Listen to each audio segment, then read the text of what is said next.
안녕하세요. 아이언페이스입니다. 파이 네트워크의 가장 큰 핵심은 아직도 상장 시장에 대비하지 않았음에도 불구하고 3,500만 명 이상이라는 전 세계 200개 이상의 국가에 분포된 엄청난 사용자 베이스일 것입니다. 또한 이러한 대형의 사용자들을 하나로 묶어내는 파이 커뮤니티야말로 파이가 블록체인 산업 분야에서 그 미래를 추구하는 비전을 지속적으로 펼칠 수 있도록 하는 원동력이 될 것입니다. 오늘은 아직 폐쇄 메인넷 상태에서 KYC가 진행이 되고 있는 파이 네트워크에서 파이 커뮤니티가 얼마나 중요한 역할을 수행하고 있는지에 대해서 잠시 생각해 보고자 합니다. KYC가 지연되고 있어서 큰 불만이 제기되고 있고 소수의 코어팀이 수많은 사용자들을 운영하고자 하는 데서 발생하는 다양한 불만들과 네트워크의 이탈 등 다소 부정적인 면도 바라볼 수 있지만 그럼에도 불구하고 파이 커뮤니티가 현재 추구하는 그 가치에 대해서 이야기하면서 현재의 문제점들에 대해서 좀 더 유연하게 기다릴 수 있는 이유가 무엇인지, 더불어서 지금의 폐쇄 메인넷 기간이 파이오니어 여러분들에게는 대단히 큰 기회인 것을 상기하고자 합니다.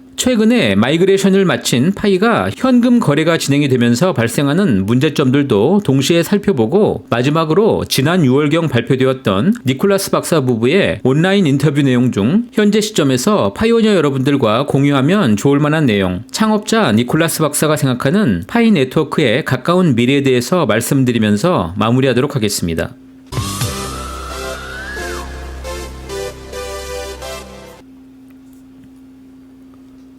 어제 함께 채굴을 진행하고 계신 그룹들로부터 제보 하나를 받게 되었습니다. 그 내용은 메인넷 지갑으로 마이그레이션 된 파이를 현금으로 매수하고자 하여서 현금 송금을 진행하였는데 아직도 해당 파이를 전송받지 못하고 있다고 토로하는 하나의 글이었습니다. 사건의 개요를 보니 한국에서 파이당 약 2,200원 수준으로 구매하고자 현금을 770만 원 정도로 송금을 하였고 해당 파이를 전송받지 못하고 있어서 이 문제를 과연 소송이 가능할지 커뮤니티 멤버들에게 자문을 구하고 있는 내용이었습니다. 그동안 이 주제는 코어팀을 비롯해서 각종 파이의 커뮤니티를 통해서 파이의 현금성 거래는 절대 폐쇄 메인넷 기간 동안과 상장 전까지 이루어지면 계좌 정지가 되는 등의 채굴자 개인들에게 가장 큰 손해가 될 것이라고 여러 차례 공지한 바 있습니다. 특히 이번 거래 내용을 보면 무려 3,500개의 파이를 전송받는 내용인데 여러분들도 잘 아시듯 아직 우리들은 개인들의 채굴 물량인 1차 마이그레이션 물량만 전송받은 상황이어서 절대 이 숫자 또한 작은 숫자도 아니고 해당 물량을 소유하고 있으면서 매도를 상호 약속하신 분의 지갑에 실제 저 많은 수량의 파이가 실제 존재하는지도 의문입니다. 여기서 우리들은 다시 한번 파이 코어팀이 왜 폐쇄 메인넷 기간 동안에 현금성 거래를 중지시키는지에 대해서 커뮤니티 멤버들과 제대로 이해를 해야 된다고 생각하고 있습니다. 파이 코어팀이 현금성 거래를 정지시키는 이유는 폐쇄 메인넷 기간 동안에 파이 코어팀이 추구하는 것이 무엇인지에 대해서 제대로 이해를 해야 된다고 생각합니다. 바로 이 기간 동안에 파이 가치를 실물 상품에 고정을 시켜서 거래의 증가와 함께 블록체인 확장성을 통해서 파이 가치가 증가하는 가격 모델과 함께 절대로 시장에서 그 상품 가격을 근거로 합의된 파이 가치는 기존 암호화폐 대비 상장 시에도 변동성을 크게 줄일 수 있기 때문일 것입니다. 현금을 통한 매수 매도는 파이 생태계와 장기 저장 가치 형성에 있어서 특히 초기 채굴자들에게 잘못된 인식을 심어줄 수도 있습니다. 저 역시 여러 번 파이 가치가 대단히 높아질 수 있는 이유는 바로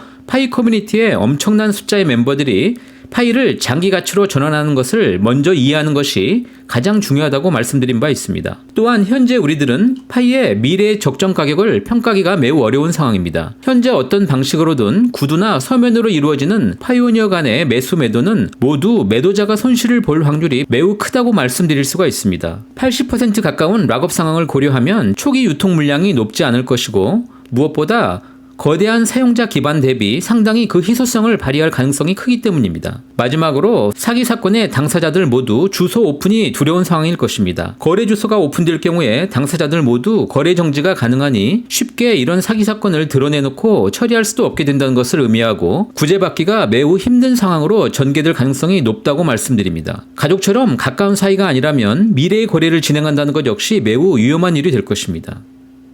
얼마 전 파이 개발자 채팅룸에서 이해할 수 없는 글들, 즉 파이를 매도하고 싶다는 등의 글들이 계속 올라오는 사례가 있어서 저 역시 의아해하면서 보았던 것으로 기억하고 있는데, 이틀 전 역시 모더레이터를 통해서 해당 파이오니어들의 계좌는 채팅 금지와 함께 미래에 계좌 삭제가 진행될 것이라는 공지가 뜬 것을 볼 수 있습니다. 다시 한번 파이의 폐쇄 메인넷을 통해서 코어팀이 파이오니어 여러분들에게 교육을 하고 제시하고 있는 파이의 가치에 대해서 말씀드리고자 합니다. 파이 폐쇄 메인넷 기간 동안에 완벽한 KYC 과정을 통해서 신분 인증이 확보된 실물 거래 화폐의 지위를 확보하고자 하는 과정에서 그 현금 거래가 대단히 방해로 작동된다고 이해하고 있으며, 이러한 행위들은 파이에 대한 장기 저장 가치의 인식을 크게 훼손하고 저가 알트코인화로 파이의 가치를 변질시킬 수도 있음을 잘 알고 있기 때문입니다. 특히 코어팀이 가장 크게 우려하는 점은 파이 네트워크는 향후에 빠른 시일 내에 1억 명을 넘어서 10억 명이라는 사용자 네트워크 기반이 필요하기 때문에 지속적으로 채굴자 그룹이 증가해야 하고, 따라서 이렇게 현금으로 매수와 매도를 하는 행위는 초기 채굴자들의 파이 가치에 대한 부정적인 인식과 그동안 오랫동안 커뮤니티들이 만들어왔던 공동의 노력을 쉽게 붕괴시킬 수 있게 되기 때문입니다. 파이는 파이 가치에 대한 장기적인 믿음을 통해서 성장하고 추가의 신규 채굴자 그룹을 증가시키고 블록체인 플랫폼 그 기반을 통해서 스마트 컨트랙트 플랫폼으로 성장을 추구하고 있습니다. 따라서 파이에 대한 부정적 사회적 인식을 개선하기 위한 공동의 노력이 파이 커뮤니티가 추구하는 것이며, 공동의 번영을 위해서 폐쇄 메인넷 과정에서는 서로 견제하고 그 가치를 지켜나가야 하는 것입니다. 이것을 훼손하는 행위에 대해서는 그 누구도 예외란 있을 수가 없습니다. 그럼 저는 간단하게나마 블록체인 그 자체의 핵심 플랫폼인 비트코인이 어떻게 현재의 가격을 형성하고 있고 오늘에 이르렀는지, 그리고 그에 기반하여서 파이 커뮤니티는 향후 어떻게 진행이 되어야 하는지에 대해서도 간단히 저의 생각을 진행해 보도록 하겠습니다. 비트코인 백서가 발행되고 탈중앙화 개념을 구체적으로 디지털 화폐로서 추구해온 블록체인 그 자체인 비트코인의 가격은 어떻게 현재 형성이 되었는지에 대해서 매우 간단하게나마 알아볼 필요가 있습니다. 먼저 2022년 현재 전 세계 모든 사람들이 비트코인의 가격을 인정하고 수용하고 있습니다. 그 누구도 오늘 현재 비트코인 가격 19,300불에 대해서 이의제기를 하고 있지 않습니다. 마치 이것은 주식회사 탈중앙화가 운영하는 주식 상품처럼 자연스럽게 받아들여지고 있습니다. 이것이 바로 사회적 합의가 만든 성과이며, 한편으로 현대의 디지털 사회를 통해서 경험하고 있는 그 무서운 결과임을 말씀드릴 수가 있습니다. 비트코인의 가격을 형성하는 논리에는 어떤 요인들이 서로 인과관계로 작동하고 있을까요? 너무나 자연스러운 경제의 논리, 수요와 공급의 논리가 그것일 것입니다. 비트코인은 정부가 발행하지 않았습니다. 그러나 디지털 화폐로서 그 수요는 여전히 폭발적이며 금을 대체하는 자산으로서도 각광을 받고 있습니다.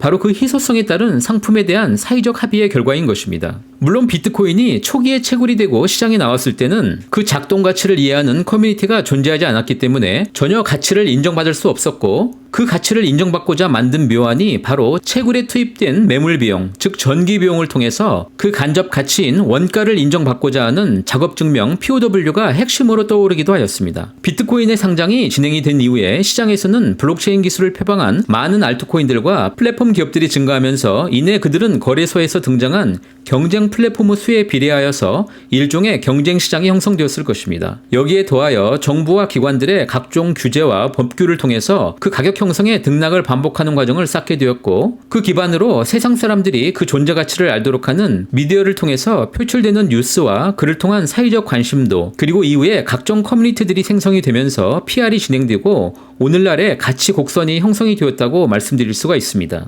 파이의 가치는 이미 파이 커뮤니티에 내재되어 있다고 말씀드릴 수 있습니다. 21세기 새로운 디지털 시대는 파이 네트워크가 필요한 모든 성공의 방향으로 전환이 되고 있습니다. 지난 2000년 동안의 역사 시대에서 인류가 추구했던 주요 가치는 공간의 지배였습니다. 공간의 지배는 지구라는 한정된 공간에서 호모사피엔스가 안전하고 우월하게 살아남기 위한 최우선의 가치였지만, 그러나 그 호모사피엔스의 생존 코드인 공간 지배는 곧 많은 갈등을 이야기시켰고, 국가와 민족의 구분과 영토 공간의 경쟁, 그리고 제로섬 경쟁과 환경의 파괴, 선악 갈등과 사회적 양극화 등 곧 공간 침략의 역사로 변질이 되었습니다. 공간 지배라는 가치를 내세워 전쟁과 학살 그리고 경쟁과 빈곤이라는 사회적 문제가 오늘날 탄생하게 된 것입니다. 다행히 21세기 들어서 인류는 탈공간화라고 말할 수 있는 탈중앙화의 개념을 탄생시키면서 극한적인 사회적 갈등을 봉합하는 데 노력하기 시작하였고, 이러한 한정된 공간의 한계를 넘어서 새로운 탈공간 가치를 추구하기 시작한 것입니다. 네트워크 기술의 발전으로 인류의 생활권이 넓혀지게 됨으로써 공간 지배의 욕구나 필요성이 현격히 줄어들게 되었고, 바로 파이 네트워크의 커뮤니티는 이러한 탈공간 지배를 구체적으로 실현하는 공간이라고 말씀드릴 수가 있습니다. 이제 부를 창출하기 위한 과거의 공간 지배라는 가치와 전략들이 시간 연대라는 새로운 개념으로 변화하고 있습니다. 공간 지배를 위한 경쟁과 소유, 그 지배와 탐욕을 공동 선의 추구를 위한 사회적 합의를 이끌어내는 것이 바로 시간 연대의 개념이며, 탈중앙화 개념을 이해하고 공동의 선을 추구하는 파이 네트워크의 커뮤니티는 시간 연대를 통해서 바로 새로운 부를 추구하고 있는 것입니다.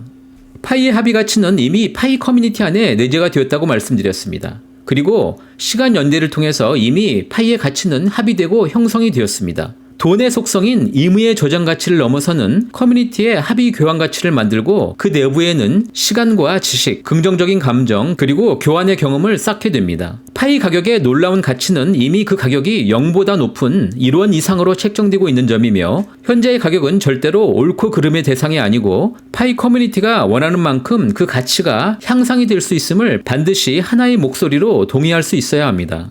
오늘 함께 알아본 파이 커뮤니티의 가치와 파이 네트워크의 미래에 대해서 지난 6월 창업자 니콜라스 박사 부부의 인터뷰 내용을 잠시 살펴보면서 다시 한번 확인해 보도록 하겠습니다. 지난번 저의 컨텐츠에서 소개된 뉴욕의 PR 회사인 랠리포인트의 공동 창업자 중에 한 사람인 도리안 랭글라이스의 온라인 인터뷰에서 살펴본 창업자 니콜라스 박사가 바라보는 아주 가까운 파이 네트워크의 미래에 대해서 이야기해 보면서 다시 한번 오늘의 폐쇄 메인넷이 채굴자들에게 대단히 큰 기회인 것을 확인해 보도록 하겠습니다. 지난 6월 랠리포인트가 파이 네트워크의 홍보 대행을 시작하면서 마련된 인터뷰에서 니콜라스 박사가 이야기한 몇 가지 포인트를 체크해 보도록 하겠습니다. 파이 네트워크는 여타의 실리콘밸리 창업 기업들처럼 초기 운영 비용은 개인 투자자들로부터 펀딩을 받았으며, 그러나 이것은 운영 비용 펀딩을 받은 것일 뿐 현재까지 ICO나 IDO 등 별도의 수익을 위한 코인 판매 활동이 전혀 없었음을 분명히 밝히고 있습니다. 한편 이들이 말하는 운영자금의 펀딩과 ICO는 별개의 사안이며 절대 리플과 같은 증권 여부와 관련된 혼선이 절대로 없을 것이라는 것을 다시 한번 말씀드립니다. 니콜라스 박사는 인터뷰의 마지막 부분에서 향후 회사를 어떤 방향으로 이끌어갈 것인가, 그리고 향후 1년 혹은 1년 반 이후에 파이의 사용자들 입장에서 어떤 경험을 파이를 통해서 하게 될 거라고 하는 도리안의 질문에 대해서 다음과 같이 답변을 주고 있습니다. 파이는 앞으로 수많은 혁신을 통해서 많은 사람들이 유틸리티 활용을 통해서 접근이 쉬운 암호화폐를 접하도록 만들 것이며, 또한 암호화폐를 통한 소액 결제라는 새로운 시대를 만들고 있으며, 유틸리티와 대규모 커뮤니티를 연결하여서 세계 사이에 유용한 그 무엇인가를 만들고 있는 것이라고 현재 상황과 가까운 미래에 대해서 니콜라스 박사는 전망을 하고 있습니다. 마지막으로 좀 더 많은 KYC가 진행된 사람들을 네트워크 안에 가지려고 지금 KYC 진행에 집중하고 있으며, 향후 실물 통화로서 파이를 사용하기 시작하는 단계를 사용자들이 맞이하고 있는 것이라고 이야기하면서 마무리하고 있습니다. 물론 우리가 알고 있는 파이 투데이 때 발표된 내용에서 더도 부족하지 않고 더 나아간 것이 없습니다. 파이의 성공은 결국 KYC를 마친 수천만 명의 파이오니어와 유틸리티의 결합을 통해서 손쉽게 사용 가능한 암호화폐, 더 나아가 실물 통화를 건설하는 것이므로 우리는 매일 조금씩 더 앞으로 전진하고 있음을 믿을 수 있고, 그들의 개발 진행 과정에 더 큰 힘을 보태도록 커뮤니티는 모든 기반 부트스트랩 활동을 진행하면 반드시 파이의 경제 모델은 성공할 것이고, 이미 형성된 가치를 통해서 우리는 절반의 성공을 이미 거두었다고 말할 수가 있습니다. 오늘도 이렇게 저와 함께 해주셔서 진심으로 감사드립니다. 풍요롭고 행복한 한가위 되시기 바라겠습니다. 감사합니다.